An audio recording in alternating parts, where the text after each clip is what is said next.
Hello guys, ভিডিওটা শুরু হচ্ছে এখান থেকে। তো দুপুরে খাওয়া দাওয়া করে আইসক্রিম ছিল, আইসক্রিম খেয়ে আমরা বেরিয়ে পড়েছিলাম বিকালে একটু শপিং এর জন্য। তো এখান থেকে সবাই এসে গেছে, এদের তো নাটকের শেষ হয় না। তো আমরা 4 জন যাচ্ছি বৃষ্টি মাতায়। তো কিছু আর্জেন্ট শপিং করার ছিল, ওর জন্যই আমরা আর কি এই ওয়েদারে বার হতে হয়েছে, কারণ নেক্সট দিন বন্ধুরা সবাই চলে যাবে, আবার ব্যাঙ্গালোরের ট্রেন আছে, তো ওরা বেরিয়ে পড়বে। তো সেই জন্য ওদের যাওয়ার জন্য কিছু শপিং বাকি। দেখো কেমন বিদ্যুৎ চমকাচ্ছে, তার মধ্যেও আমরা যাচ্ছি। তো আবার ও কার সাথে আবার কথা বলছিল। দেন এখান থেকে চলে আসলাম, কাকা চশমা বানাতে দেওয়া ছিল, চশমা নিতে।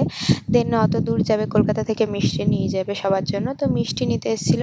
তো কিছু কিছু মিষ্টি যেগুলো আর কি 2 দিন ধরে ভালো থাকবে সেগুলো আর কি নিয়ে যাওয়া হবে। তো সবাই দেখেছে মধ্যমগ্রামে এই ফুলের দোকানটা অনেক সুন্দর লাগে। তো এদিকে দেখছি আবার আমাদের মিষ্টি রেডি করা হয়ে গেছে, তো কিছু কসমেটিক নেওয়া ছিল, তো সেইগুলো নিয়ে বেরিয়ে পড়েছি। দেখো গাইস, চায়ের দোকানে কি সুন্দর লেখাটা, তো একটু দেখে নিও। তারপরে ঘুগনি টুগনি খেয়ে আমরা বেরিয়ে পড়েছি আবার বাড়ির উদ্দেশ্যে, চলে এসেছি বাড়িতে। তো কেমন লাগলো জানিও।